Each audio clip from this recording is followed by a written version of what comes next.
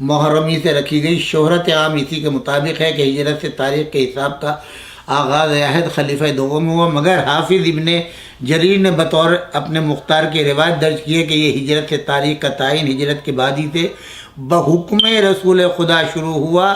چنانچہ انہوں نے پہلے سرخی قائم کی ہے، ذکر الوقت الذی عمل فیہ تاریخ، اس وقت کا ذکر جس میں تاریخ کا تعین عمل میں آیا ہے اس کے تحت ہی میں لکھا گیا ہے۔ بہرحال ہم اس کو جو ہے وہ وقت اپنا اس کے اوپر زیادہ ضائع نہیں کرتے۔ اب ہم آتے ہیں سب سے پہلے مسجد کا قیام۔ حضور اکرم صلی اللہ علیہ وآلہ وسلم نے مسجد تعمیر کی گئی۔ روایت کے مطابق لکھا ہے کہ ابو ایوب انصاری کے مکان کے پاس یہ احاطہ جس میں مسجد نبوی ہے قبیلہ خزرج کے 2 یتیموں کی ملکیت میں تھی، اور جو اسد ابن زرارہ کی زیر پرورش تھے۔ خود اسد کا تذکرہ پہلے آ چکا ہے۔ یہ ان سابق الایمان میں تھے جو رسول اللہ کے مدینہ تشریف لانے سے پہلے ہی شمع ایمان کے پروانے ہو چکے تھے، اس لیے پیغمبر نے ایوب انصاری کے مکان میں قیام کے بعد نماز جماعت کا سلسلہ اسی احاطے میں جاری رکھا۔ کچھ دن کے بعد حضرت نے چاہا کہ وہاں باقاعدہ مسجد کی تعمیر ہو جائے۔ آپ نے اسد ابن زرارہ سے فرمایا تم یہ زمین میرے لیے اس کے مالکوں سے خرید دو۔ انہوں نے یتیموں سے گفتگو کے بعد کہا کہ وہ حضور کی خدمت میں نذر کی جاتی ہے، قیمت کی ضرورت نہیں، مگر حضرت نے اسے بلا معاوضہ لینے سے انکار کیا۔ چنانچہ 10 دینار قیمت پر آپ نے اس زمین کو خریدا۔ مشر A کے حمید لکھتے ہیں کہ سب سے پہلا کام جو سرکار نے مدینہ پہنچ کر کیا وہ مسجد نبوی کی تعمیر تھی۔ دیواریں کچی اینٹوں سے 3 گز اونچی بنائی گئی، 9 فٹ پر چھت ڈال دی گئی، کھجور کے تنے سے شیطیر کا کام لیا گیا اور اس طور پر مسجد کی تکمیل مکمل ہوئی۔ حضور اکرم صلی اللہ علیہ وآلہ وسلم نے اپنی مسجد کی تعمیر کا کام خود کیا۔ آپ کے ساتھ اور آپ کے اصحاب نے مہاجرین اور انصار میں سے سب سے پہلا کام زمین کا خشک کرنا تھا، اس لیے کہ اس احاطے کے اندر ایک کثیر پانی کا ذخیرہ بھی تھا۔ بغیر اس پانی کے اس گڑھے کو پاٹے ہوئے کوئی عمارت نہیں بن سکتی۔ چنانچہ آپ نے اس کام کو تکمیل کرائی۔ پھر اینٹیں تیار کی گئی، نیو کھود کر اسے اینٹوں سے بھرا گیا۔ پھر قریب کی پہاڑی تھی جو ہیرا کہلاتی تھی، پتھر لائے گئے اور کئی دن تک تمام مسلمان پتھر منتقل کرتے رہے۔ چنانچہ خود پیغمبر کو بھی دیکھا گیا کہ آپ ایک بڑا پتھر اپنی پشت پر رکھے ہوئے لا رہے ہیں، تو اسید ابن حضیر نے بڑھ کر عرض کیا کہ مجھے یہ پتھر دے دیجئے، میں آپ کی طرف سے اس کو پہنچا دوں۔ آپ نے فرمایا یہ نہیں ہو سکتا کہ میں اپنے تن کو آسانی پسند کروں، کوئی دوسرا میری طرف سے مشقت اٹھائے۔ چنانچہ کئی ردے پتھروں کے چاروں طرف رکھنے کے بعد پھر اینٹوں کی چٹائی شروع ہوئی اور 1 قد آدم تک دیوار اونچی کی گئی۔ پوری وسعت اس عمارت کی 100 ہاتھ مربع تھی۔ شروع میں چھت نہیں بنائی گئی تھی۔ کچھ عرصے تک یوں ہی رہنے کے بعد جب دھوپ سے تکلیف محسوس کی تو لوگوں نے حضرت سے استدعا کی کہ کوئی سایہ بھی یہاں ہو جائے۔ تب آپ نے مسجد کے آگے کے حصے میں سین سے متصل لکڑی کے کھمبے قائم کر کے کھجور کی چھال سے چھاپوں کا کام لے کر ایک چھپر سا بنا دیا۔ پھر تھوڑے دن میں جب لوگوں نے کہا کہ باقاعدہ چھت بنوا دیجیے تو آپ نے انکار فرمایا اور یہ تاریخی جملہ ارشاد کیا، لا عریش کا عریش موسیٰ، نہیں میں چاہتا ہوں کہ حضرت موسیٰ والے چھپر کی طرح یہ رہے۔ بہرحال اب یہاں پر سب سے پہلی وفات حضور کے ہمدردوں کے اندر مدینہ میں ابو جعفر طبری کی تصریح ہے کہ مدینہ میں آ کر سب سے پہلے جس مسلمان کی وفات ہوئی وہ آپ کو بیرون مدینہ اپنے مکان میں فروکش کرنے والے کلثوم ابن حدم تھے۔ پھر دوسرے آپ کی ہجرت کے لیے زمین ہموار کرنے والے ابو امامہ اسد ابن زرارہ تھے، اور آج 1400 برس کے بعد بھی کچھ کوہتہ نظر دعوے دارانہ اسلام و ایمان کی جو ذہنیت ہے کہ اگر بقضاء الہی کوئی دنیا سے اٹھ جائے تو وہ اس حادثے کو کسی گزشتہ واقعے سے مرتبط کر کے ایک طرح کی نحوست کا تصور کر لیتے ہیں۔ اسے پیغمبر خدا نے یہودی اور منافق جماعتوں کی طرف نسبت دے کر اس کی غلطی نمایاں فرمائی کہ دیکھو یہودی و منافق تو یہ کہیں گے اگر یہ نبی ہوتے تو ان کا ساتھ دینے والے جلدی سے مر نہ جاتے، مگر وہ کہا کریں یہ قضاء الہی کے کرشمے ہیں جنہیں کوئی روک نہیں سکتا۔ طبری جلد نمبر 2 صفحہ 251۔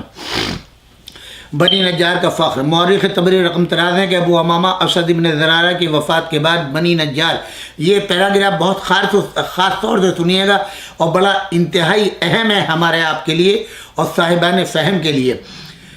بنی نجار جمع ہو کر پیغمبر خدا کے پاس آیا اور کہا کہ ابو امامہ ہمارے نقیب لیڈر تھے، اب آپ ہم میں سے کسی کو منتخب کر دیجئے جو اس کی جگہ پر ہماری قیادت کرے۔ پیغمبر نے فرمایا تم میں تو میری ننیال ہے اور اس لیے میں بھی تم ہی میں سے ہوں، تو مجھی کو اپنا نقیب سمجھ لو۔ وہ سب سے بڑے خوش واپس ہو گئے، ان کے لیے یہ بڑا فخر ہو گیا کہ رسول خدا ان کے نقیب ہیں۔ تاریخ طبری جلد نمبر 2۔ اب یاد رکھنے والی کیا چیز ہے کہ بااصول فرد یا قوم کے چھوٹے چھوٹے واقعات میں بھی ان کے بڑے اصول کار فرما رہتے ہیں۔ دین الہی کے زیر سایہ آنے کے بعد بھی اگر جمہوریت کا حق خود ارادی والا اصول صحیح ہوتا تو خود بنی نجار اپنا نقیب مقرر کر لیتے، یا جب رسول کے پاس آ کر خواہش کی کہ ہمارے لیے نقیب مقرر کر دیجئے تو حضرت یہ فرماتے کہ آپس میں شورا کر کے کسی کو مقرر کر لو، میری کیا ضرورت ہے۔ مگر ایسا نہیں ہوا۔ یہ اس اصول کا ایک مظاہرہ تھا کہ ایک مسلم جب دین الہی کے سامنے سر تسلیم خم کر چکا ہو تو اس کا حق خود ارادی ختم ہو گیا۔ اب اسے اپنے رہنما یا لیڈر کے انتخاب کا حق نہیں ہے، بلکہ خدا اور رسول جسے منتخب کر دیں وہی ان کا لیڈر اور سردار ہوگا۔ کیا آغاز میں یہ اصول سامنے آیا تو انجام میں یہ ختم ہو جائے گا؟ ہرگز نہیں۔ لن تجد لسنت اللہ تبدیلا ولن تجد لسنت اللہ تحویلا، یعنی نہ رسول اللہ کی جو سنت ہے وہ کبھی تبدیل نہیں ہوتی، نہ اس میں کسی طرح کا بدلاؤ آتا ہے۔ لہذا اب یہ ماننا چاہیے جو لوگ کہتے ہیں کہ شورا کا اختیار چھوڑ کر کے رسول اللہ چلے گئے، تو جب بنی نجار کے اندر ان کے ہاں ایک نمائندہ یا نقیب مقرر کرنے کی اجازت رسول اللہ نے نہیں دی، بلکہ فرمایا کہ جب تم نے کلمہ پڑھ لیا ہے، جب تم اسلام لے آئے ہو اور تم میں میرا ننیال بھی ہے تو میں ہی تمہارا نقیب ہوں، اور اس کے اوپر ان کو فخر ہوا۔ ورنہ تو آپ فرماتے تھے کہ تم ایک شورا منتخب کر کے اپنا لیڈر کر لیتے، تو جب ایک قبیلے کے لیے لیڈر مقرر نہیں کیا، اجازت نہیں دی، تو یہ کیسے ممکن ہے کہ اس قوم کو پوری کو یتیم چھوڑ کر کے چلے جاتے اور کسی کو اپنا نائب خلیفہ مقرر اور وارث قرار نہ دیتے؟ تو سراسر جو شورا کا نظام رسول اللہ کی رحلت کے بعد منتخب کیا گیا وہ قطعی طور کے اوپر باطل تھا۔ استخلاف ہو یا شورا ہو، یہ دونوں کے دونوں جو ہے وہ باطل تھے، اور جس صورت سے خلافت کا تقرر کیا گیا، تعین کیا گیا، یہ ان لوگوں کی من گھڑت کہانیاں تھیں جنہوں نے کہا کہ اسلام پہ وقت آ رہا تھا، اسلام برباد ہو جاتا، نیا نیا سلسلہ تھا، بہت سے لوگوں نے مصلحتی اسلام قبول کر لیا تھا، لہذا وہ الگ ہو جاتے، خانہ جنگی ہو جاتی، جنگ و جدل پھر سے شروع ہو جاتا۔ یہ سب کا سب آنکھوں میں دھول جھونکنے والی منزل ہے۔ رسول اللہ نے قرآن نے اپنا جانشین وارث مقرر کیا ہے، اسی لیے میدان غدیر کے اندر رسول اللہ نے جو ہے بحکم الہی مولا علی ابن ابی طالب علیہ السلام کو مولا بنایا۔ جو آج کہتے ہیں کہ وہ مولا جو ہے بھائی ہونے کے ناطے یا دوسرے ناطے سے، یہ قطعی طور کے اوپر سراسر غلط ہے۔ جن معنی کہ رسول اللہ کے الفاظ یہ ہیں من کنت مولا، جن معنی میں مولا ہوں، انہی معنی کے اندر علی ابن ابی طالب مولا ہیں۔ جنہوں نے مولا علی کی مولائیت کو مان لیا وہ کامیاب ہو گئے، اور جنہوں نے انکار کیا وہ یقیناً گھاٹے میں اور خسارے میں ہے۔ اب یہاں پر جو سب سے پہلا مسئلہ تھا اور بڑا ہی انتہائی اہم مسئلہ تھا، وہ افراد جو لوٹے پھٹے سب کچھ اپنا مال و اسباب مکے میں چھوڑ کر کے اب ہجرت کر کے مدینے آ گئے، نہ ان کے پاس اسباب ہیں، نہ کھانے پینے کی منزل ہے، نہ ان کے پاس گھر ہے، نہ در ہے۔ رسول اللہ نے حکم دیا، ہجرت کر کے آ گئے۔ جو ہجرت کر کے آئے وہ مہاجر کہلائے، جن کے مہمان بنے وہ انصار کہلائے۔ اب سب سے بڑا مسئلہ یہ تھا کہ ان کو گھر میں رکھا جائے، ان کے لیے رہائش کا انتظام کیا جائے، ان کی بود و باش کا انتظام کیا جائے۔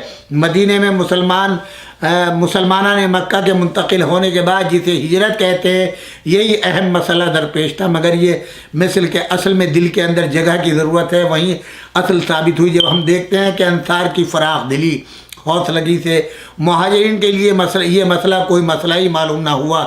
مدینے کے باشندوں میں جن کے پاس فاضل گھر تھے انہوں نے اپنے فاضل گھر ان کے لیے خالی کر دیے، جن کے پاس ایک ہی گھر تھا انہوں نے بیچ میں پردہ ڈال کر کسی ایک مہاجر کو اپنے گھر میں بتا لیا۔ اس طرح مہاجرین میں سے کسی تنفس کو بھی کوئی پریشانی لاحق نہیں ہوئی۔ پھر جب مسجد نبوی کی تعمیر ہوئی تو حضرت نے اس کے اطراف و جوانب میں اپنے لیے اور اپنے عزیز و اقارب اور اصحاب کے لیے رفتہ رفتہ مکانات تعمیر کیے، جس کے بعد مہاجرین اپنے اپنے مکانات میں مقیم ہو گئے۔ اسی کے ساتھ ساتھ خواجہ محمد لطیف انصاری جو ہے وہ لکھتے ہیں کہ جو ایک مسجد کے اندر ایک چبوترا ہے جس کو اصحاب صفہ کہتے ہیں، کہ فرمایا کہ مسجد کے بالکل قریب حضور نے ایک صفہ چبوترا بنایا تھا جس پر گھاس پھوس کی چھت ڈال دی۔ اس چبوترے پر نادار مفلس مسلمان پڑے رہتے تھے اور اہل صفہ یا اصحاب صفہ کہلاتے تھے۔ سرکار رسالت ان کی ضروریات کے کفیل تھے۔ آپ ان کے کھانے کپڑے کی خبرگیری فرماتے اور اکثر اوقات ان کے ساتھ بیٹھا کرتے تھے۔ ہم یہاں یہ بھی بتاتے چلیں جناب فاطمۃ الزہرا سلام اللہ علیہا کا در اسی اصحاب صفہ کے چبوترے سے ملا ہوا ہے۔ چنانچہ یہاں پر روایت ملتی ہے تاریخ کے اندر کہ یہ لوگ جن کا کوئی پرسان حال نہیں تھا، جن کی کوئی کفالت کرنے والا نہیں تھا، یہ اپنا بسیرا وہاں ڈالے رہتے تھے۔ جب ان سے پوچھا جاتا تمہیں کھانے کو کون دیتا ہے، کا رہنے کا ٹھکانہ یہ ہے اور کھانا اس دروازے یعنی جناب سیدہ سلام اللہ علیہا کے دروازے سے کھانا مل جاتا ہے۔ 9 ازواج کے گھر تھے رسول اللہ کے، ہر زوجہ کا ایک گھر تھا اطراف یعنی مسجد النبوی کے چاروں طرف، مگر کسی گھر کے پاس یہ چبوترا نہیں ہے۔ یہ چبوترا جناب فاطمہ اور علی کے دروازے کے پاس ہے کہ جہاں وہ اصحاب کہتے ہیں کہ ہم یہاں نماز پڑھتے ہیں، قیام کرتے ہیں، سوتے ہیں، یہاں بیٹھتے ہیں اور کھانا اس دروازے یعنی در سیدہ رسول دادی کی بیٹی کے دروازے سے ان کی کفالت کا انتظام ہوتا ہے۔ یہ فخر بھی اہل بیت اطہار علیہ السلام کو ملا۔ اب اس کے بعد ضرورت اس بات کی تھی، مختلف قبیلے تھے جو مکے سے آئے تھے، ان کے خاندان الگ تھے، ان کے درمیان رنجشیں رہ چکی تھیں، ان کے درمیان قتل و غارت گری ہو چکی تھی۔ پھر اب وہ آنے والے مہاجر تھے اور یہ انصار تھے۔ یہاں دیکھیں بس یہی آخری منزل کہ رسول اللہ صلی اللہ علیہ وآلہ وسلم نے ہمیشہ کے لیے ان کی نفرتوں کو، اور یہاں بھی اوس اور خزرج کے لوگ تھے جن میں سال ہا سال جنگیں چلی تھیں، آپ نے مواخات قائم کی، یعنی ایک دوسرے کو بھائی بنایا۔ اسلام کے وسیع نقطہ نظر سے تمام انسان بھائی بھائی ہیں، جن میں نقطہ اتحاد خالق کا ایک ہوتا ہے، مگر چونکہ بھائی کے حقوق کو وہی یاد رکھ سکتا ہے جو باپ کو یاد رکھے، اس لیے عملی حیثیت سے اس برادری میں وہی منسلک ہو سکتے ہیں جو خالق کی وحدانیت پر ایمان لائے، اور اس لیے کہ قرآن نے اعلان کیا انما المؤمنون اخوہ۔ پیغمبر اکرم صلی اللہ علیہ وآلہ وسلم نے اخوت کے جذبے کو قوی تر بنانے کے لیے اپنے اصحاب میں مواخات قائم کی، یعنی دو شخصوں کو جو مختلف خاندانوں کے ہوتے تھے اکثر صفات و عادات کی یکسانی نظر کرتے ہوئے، یہاں یاد رکھیے گا یہ لفظ، یعنی جب دو بھائی بنائے، ایک مکی کو لیا ایک مدنی کو لیا، تو ان کی جو عادتیں تھیں، ان کے جو طریقہ زندگی کا تھا، ان کے جو خواص تھے، ان کو مد نظر رکھتے ہوئے آپ نے ایک کو دوسرے کا بھائی بنایا۔ یہ مواخات ایک مرتبہ مکے میں مہاجرین کے درمیان قائم کی گئی تھی، اور اب مواخات میں سب کو ایک دوسرے کا بھائی بنانے کے بعد حضرت علی ابن ابی طالب کو جب کسی کا بھائی نہیں قرار دیا تھا تو علی کی آنکھوں میں آنسو آ گئے تھے کہ میں اکیلا رہ گیا، اور پیغمبر نے حضرت علی سے یہ تاریخ جملہ ارشاد فرمایا تھا کہ تم کو میں نے اپنے لیے چھوڑ دیا، تم دنیا و آخرت میں میرے بھائی ہو۔ اس سے ظاہر ہے کہ یہ مواخات اس نسبی رشتے کے لحاظ سے نہ تھی جو رسول اللہ اور حضرت علی کے درمیان میں تھا، بلکہ رسول کے اوصاف اور اخلاق کا پرتو علی میں جتنا تھا وہ اور کسی میں نہ تھا۔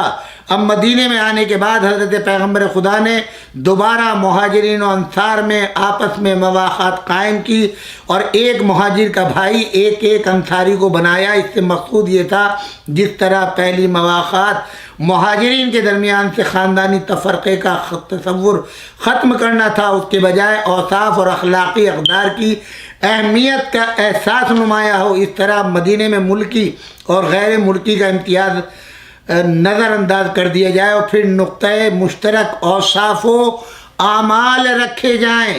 مگر اس مہاجرین و انصار کے درمیان مواخات میں بھی سب کے لیے اگرچہ یہ خصوصیت ملحوظ رکھی گئی کہ ایک مہاجر ہو اور ایک انصاری، چنانچہ حضرت سلمان کا بھائی ابو دردہ کو بنایا اور ابو در کا منذر ابن عمیر کو، اسی طرح عمار یاسر کے ساتھ حذیفہ یمانی، مصعب ابن عمیر کے ساتھ ابو ایوب انصاری، زبیر ابن عوام کے ساتھ سلامہ بن وقش، ابو عبیدہ جراح کے ساتھ سعد ابن معاذ، عثمان کے ساتھ اوس ابن ثابت، حضرت عمر کے ساتھ عتبان ابن مالک اور حضرت ابوبکر کے ساتھ خارجہ ابن زید۔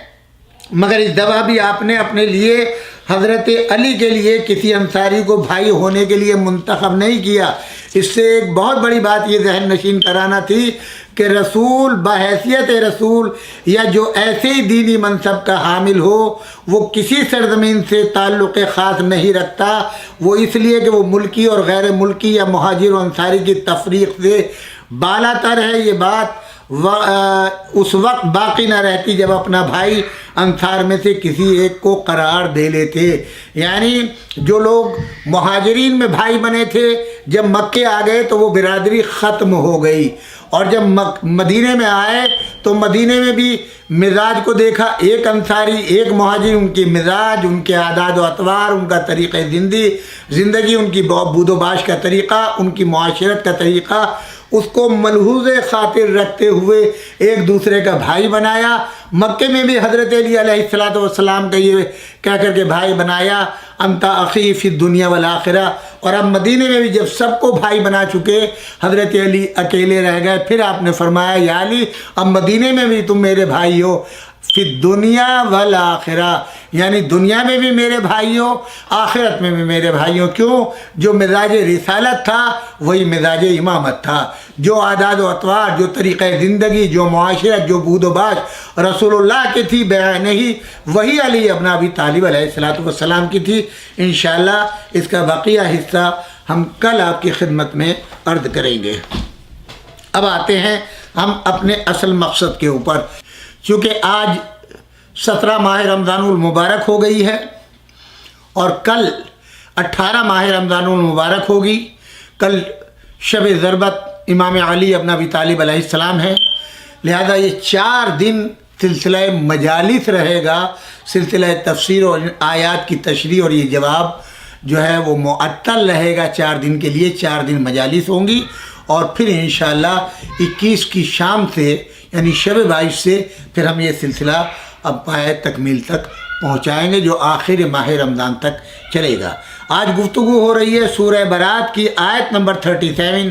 ہم اس سورہ کی آیت نمبر 5، 14، 23، 28، 29 جو ہے وہ گفتگو کر چکے ہیں۔ اب جو ہے 37 کے اوپر ہم گفتگو کرنے جا رہے ہیں۔ اب یہاں سے آپ ملاحظہ فرمائیں۔ بسم اللہ الرحمن الرحیم۔ انما النسیء زیادۃ فی الکفر یضل بہ الذین کفروا یحلونہ عاما ویحرمونہ عاما لیواطئوا عدۃ ما حرم اللہ فیحلوا ما حرم اللہ زین لہم سوء اعمالہم واللہ لا یہدی القوم الکافرین۔ ظاہری ترجمہ یہ ہے نسیء حرام مہینوں میں تقدم و تاخر، مشرکین کے کفر میں زیادتی ہے کہ جس کی وجہ سے کافر گمراہ ہو جاتے ہیں، ایک سال اسے حلال دوسرے سال اسے حرام کر دیتے ہیں تاکہ ان مہینوں کی تعداد کے مطابق ہو جائے کہ جنہیں خدا نے حرام کیا ہے، ان کے خیال میں 4 کا عدد پورا ہو جائے، اس طرح سے خدا کے حرام کردہ کو حلال شمار کرے۔ ان کے برے اعمال ان کی نظر میں زیبا ہو گئے اور خدا کافروں کی جماعت کو ہدایت نہیں کرتا۔ اب ہم اس سے قبل کی آیت نمبر 36 سے شروع کریں گے۔ اِنَّا عِدَّةَ الشُّهُورِ عِندَ اللَّهِ 12 شَهْرًا فِي كِتَابِ اللَّهِ يَوْمَ خَلَقَ السَّمَاوَاتِ وَالْأَرْضَ مِنْهَا 4 حُرُمٌ ذَلِكَ الدِّينُ الْقَيِّمُ فَلَا تَظْلِمُوا فِيهِنَّ أَنفُسَكُمْ وَقَاتِلُوا الْمُشْرِكِينَ كَافَّةً كَمَا يُقَاتِلُونَكُمْ كَافَّةً وَاعْلَمُوا أَنَّ اللَّهَ مَعَ الْمُتَّقِينَ۔ مہینوں کی تعداد خدا کے نزدیک خدا کی آفرینش کی کتاب جس دن سے اس نے آسمانوں اور زمینوں کو پیدا کیا ہے 12 ہے، کہ جن میں سے 4 مہینے حرام ہیں اور ان میں جنگ کرنا ممنوع ہے۔ یہ اللہ کا ثابت و قائم آئین ہے، لہذا ان مہینوں میں اپنے اوپر ظلم نہ کرو اور ہر قسم کی خون ریزی سے پرہیز کرو، اور مشرکین کے ساتھ جنگ کے وقت سب مل کر جنگ کرو جیسا کہ وہ سب مل کر تم سے جنگ کرتے ہیں، اور جان لو کہ خدا پرہیزگاروں کے ساتھ ہے۔ سامعین کرام، یہاں سب سے بڑی بات یہ ہے کہ آپ یہ دیکھیے ایک حکم ہے کہ اللہ نے 12 مہینے جو ہیں وہ بنائے ہیں سال کے اندر، اور عربی لحاظ سے جو ہے وہ محرم سے مہینہ شروع ہوتا ہے، محرم، صفر، ربیع الاول، ربیع الثانی، جمادی الاول، جمادی الثانی، رجب، شعبان، رمضان، شوال، ذی القعدہ، ذی الحجہ، یہ 4 مہینے جو ہیں اس کے اوپر ختم ہو جاتے ہیں۔ ان میں 4 مہینے وہ ہے جس میں جنگ کو حرام قرار دیا گیا ہے کہ اس میں آپ جنگ نہیں کر سکتے، لیکن اگر مشرکین تمہارے اوپر جنگ جو ہے وہ مسلط کر دیں۔ اچھا، یہ حضرت ابراہیم علیہ السلام کے زمانے سے چلا آ رہا ہے، مشرکین بھی اس بات کو مانتے تھے کہ ان 4 مہینوں کے اندر جنگ کرنا جو ہے وہ حرام ہے۔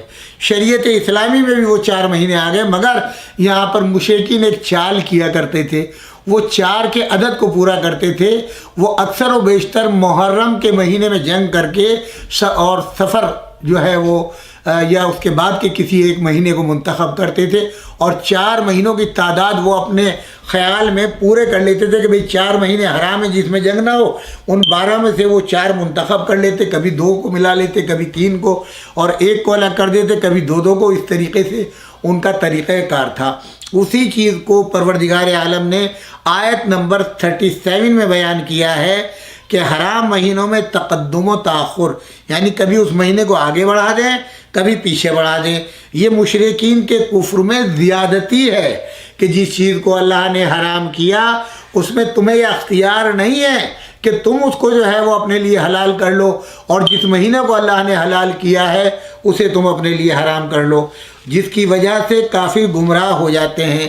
ایک سال اسے حلال اور دوسرے سال اسے حرام کر دیتے ہیں تاکہ ان مہینوں کی تعداد کے مطابق ہو جائے کہ جنہیں خدا نے حرام کیا ہے، ان کے خیال میں 4 کا عدد پورا ہو جائے، اور اس طرح سے خدا کے حرام کردہ کو حلال شمار کریں، ان کے برے اعمال ان کی نظر میں زیادہ ہو جائیں، اور خدا کافروں کی جماعت کی ہدایت نہیں کرتا۔ اب اس میں آپ بتائیں، دہشت وہ کہتے ہیں کہ یہ آیاتیں جو ہیں دہشت گردی کی تبلیغ کرتی ہیں، لوگوں کو دہشت گرد بناتی ہیں، جہاد کے اوپر ابھارتی ہیں، جبکہ یہاں مسئلہ یہ ہے کہ یہ جو 4 مہینے منتخب کیے گئے ہیں اس میں جنگ کرنا حرام ہے۔ ایک تو یہ ہے کہ لوگ جو ہیں وہ ان کو تھوڑا آرام مل جائے، سکون مل جائے، تو یہ ایک طریقہ چلا آ رہا تھا، وہی اسلام میں بھی آ گیا۔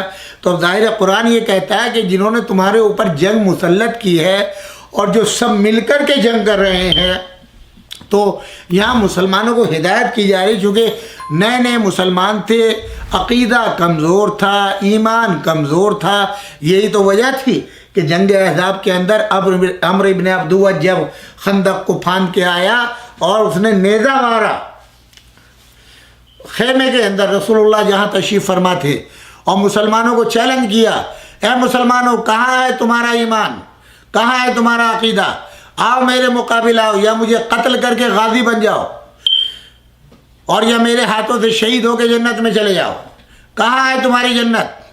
تو یہ مسلمان دبک کے بیٹھ گئے۔ ساری جنگوں میں یہی حال تھا، کہیں میدان چھوڑ کے بھاگ گئے، کہیں وہ ہوا۔ بہرحال یہ ساری ہدایتیں قرآن کے اندر ملیں گی، میرے کہنے کی ضرورت نہیں ہے۔ جنگ میں دل چراتے تھے، مال غنیمت آتا تھا، بھاگ بھاگ کے سب آتے تھے، ایمان کمزور تھا۔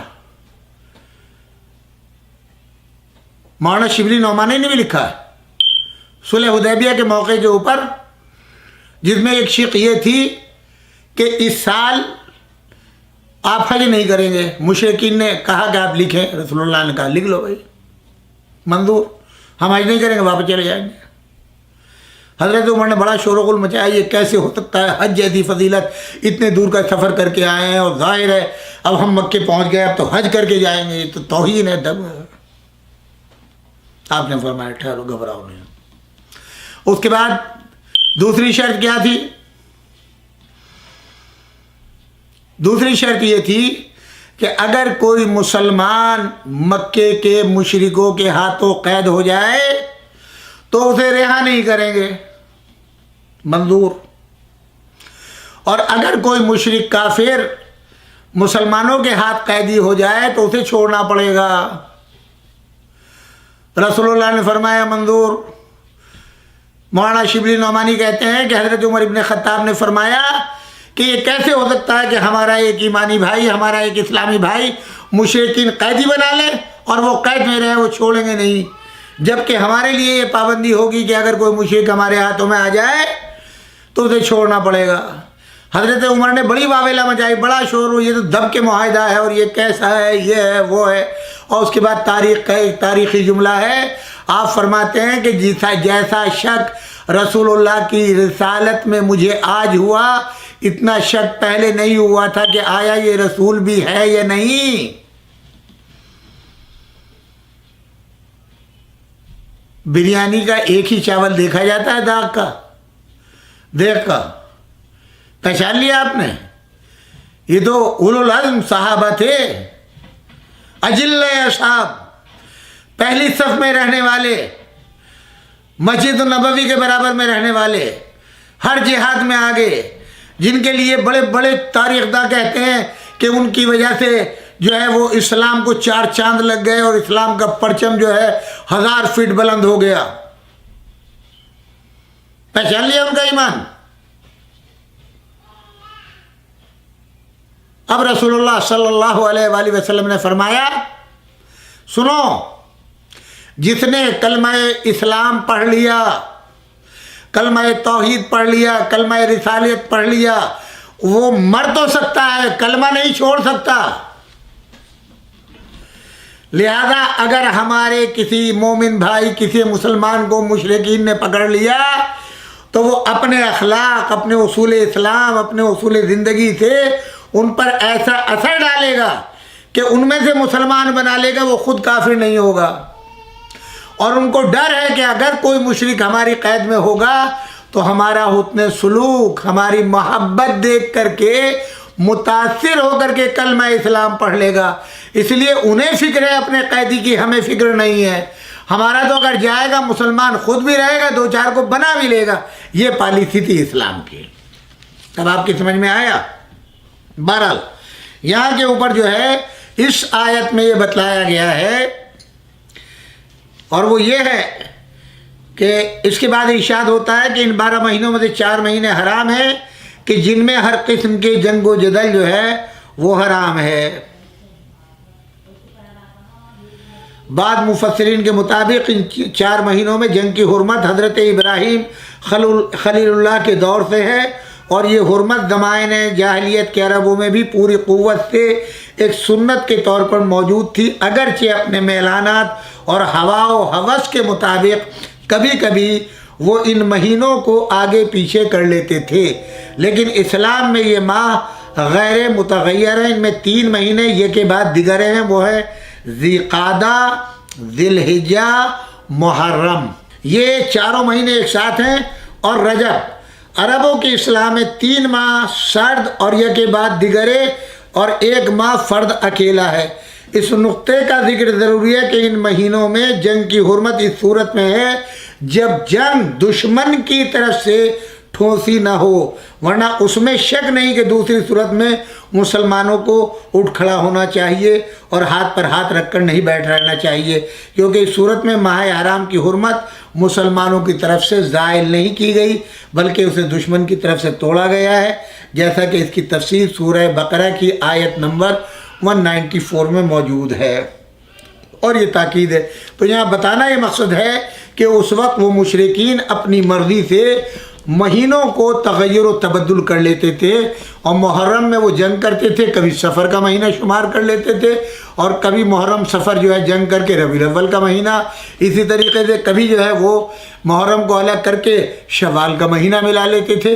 تو یہ وہ حرکتیں کرتے تھے جس کے لیے یہاں پر یہ آیت آئی ہے، یعنی 1 مہینے کی حرمت کو دوسرے مہینے پر مؤخر کر دینا۔ انما النسیء، جب کوئی حرام مہینہ آتا اور کسی جنگ میں مصروف ہوتے تو اسے حلال کر لیتے اور اس کی جگہ دوسرے مہینوں کو حرام کر دیتے، یہاں تک کہ انہوں نے مخصوص مہینوں کو چھوڑ کر صرف تعداد کا اعتبار قائم رکھا کہ کس طریقے سے وہ یہاں پر پھر قرآن کہتا ہے زیادۃ فی الکفر، یہ کفر کو اور زیادہ بڑھاتا ہے، کیونکہ اسلام میں جب آپ نے کلمہ لا الہ الا اللہ اور اشہد ان محمد رسول اللہ پڑھ لیا، گویا سر تسلیم خم کر دیا۔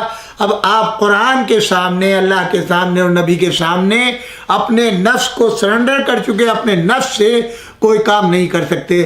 رسول اللہ نے ایسا کیوں کہہ دیا، قرآن نے ایسا کیوں کہہ دیا، اللہ نے ایسا کیوں کر دیا؟ جو حکم قرآن ہے وہ مسلمان کو ماننا پڑے گا، جو اللہ کا حکم ہے اس کے سامنے سر تسلیم خم کرنا پڑے گا، جو رسول اللہ نے فرما دیا ہے اس پر عمل پیرا ہونا پڑے گا، ورنہ کسی مسلمان کی کوئی حیثیت نہیں ہے سوائے اس کے کہ اس کا تقوی، اس کا اسلام، اس کا ایمان، اس کا یقین جو ہے وہ اس کی کامیابی کی دلیل ہے۔ ہم اپنے اس بھائی سے یہی کہنا چاہتے ہیں کہ یہ تمام دامن وقت میں اتنی گنجائش نہیں ہے کہ جو ہم زیادہ تفصیلات کی طرف جائیں، اس لیے ہم چاہتے ہیں کہ اس بھائی کو ہدایت ہو، یہ توبہ کرے اپنے کفریہ کلمات سے۔ گو کہ کورٹ نے اس مقدمے کو خارج کر دیا ہے، مگر یہ شخص اپنی ضد کے اوپر قائم ہے۔ اگر قائم ہے تو بہرحال بدبختی کے لیے بھی تیار ہو جائے، خدا کے عذاب کے لیے بھی تیار ہے، ورنہ تو توبہ کا دروازہ کھلا ہوا ہے۔ اسی کے ساتھ ساتھ آج کا ہمارا پروگرام آخری منزل کے اندر ہے۔ پروردگار عالم آپ سب کو سلامت رکھے، آپ کے رزق میں خیر و برکت عطا فرمائے اور آپ کے بچوں کو سلامتی عطا فرمائے۔ اس وقت ہماری بڑی خطرناک منزل پہ ہے، خاص طور سے ہندوستان سے بڑی بری خبریں آ رہی ہیں۔ میرے حقیقی بہنوں مولانا عمران حیدر، میرے قریبی عزیز مولانا فرمان حسین، سابق پروفیسر علی گڑھ مسلم یونیورسٹی، اور اس کے علاوہ بہت سے ہمارے علماء، ہمارے سکندر بھائی کے چھوٹے بھائی سید زاہد حسین رضوی اور ان کی اہلیہ، یہ لوگ سب بیمار چل رہے ہیں، اور بہت سے کوئی گھر ایسا نہیں ہے جہاں سے بری خبریں نہ آ رہی ہوں۔ دعا کیجئے بحق اہل بیت اطہار، بحق حضرت زہرا سلام اللہ علیہ، ابیہا و بالہا و بنیہا، ان سب کو شفائے عاجل و کامل عطا ہو۔ پروردگارہ ہند و پاک میں اپنی رحمت خاص نازل فرما۔ یہ جو روزانہ جنازے اٹھ رہے ہیں پروردگارہ اس منظر کو نہ دکھلا۔ پروردگارہ کرونا کی بیماری کو بحق اہل بیت اطہار علیہ السلام ختم فرما۔ پروردگارہ ہمیں یہ انعام عطا فرما اس ماہ رمضان کا کہ اس بیماری سے نجات دے دے اور اس دنیا کے اندر امن قائم کر دے۔ پرچم ولایت میں ہم سب کو پناہ عنایت فرما، مقامات مقدسہ کی حفاظت فرما۔ ربنا تقبل منا انک انت السمیع العلیم۔ ہمارے آج کے پروگرام کے لیے خصوصی سرپرستی فرمائیے جناب شباہت حسین صاحب، جو میری لینڈ میں رہتے ہیں، ہمارے بڑے ہی انتہائی مخلص دوست ہیں۔ پروردگارہ ان کو، ان کے بچوں کو سلامت رکھے، ان کے رزق میں خیر و برکت ہو۔ ایک سورہ فاتحہ آپ اپنے مرحومین کے لیے، اپنے والدین کے لیے جن کے والدین انتقال کر چکے، میرے والدین کے لیے اور ہمارے تمام بزرگوں کے لیے جو اس وقت بیمار چل رہے ہیں، جن کو دعاؤں کی ضرورت ہے، جیسے علامہ مولانا رضی جعفر صاحب قبلہ، آیت اللہ مولانا سید حمید الحسن صاحب قبلہ، یہ تمام کے تمام بزرگان آپ کی دعاؤں کے محتاج ہیں۔ ان کے لیے دعا کیجیے اور سورہ فاتحہ پڑھیے۔ ان تمام عزیز و دوست و اقارب کے لیے جو آپ کے ہیں، میرے ہیں، اور خاص طور سے جناب شباہت صاحب کے والد بشارت حسین، والدہ کشور فاطمہ، رضیہ بانو اختر حسین، کنیز فاطمہ، ان سب مرحومین کے لیے سورہ فاتحہ کی التماس ہے۔ والسلام علیکم جمیعاً ورحمۃ اللہ وبرکاتہ۔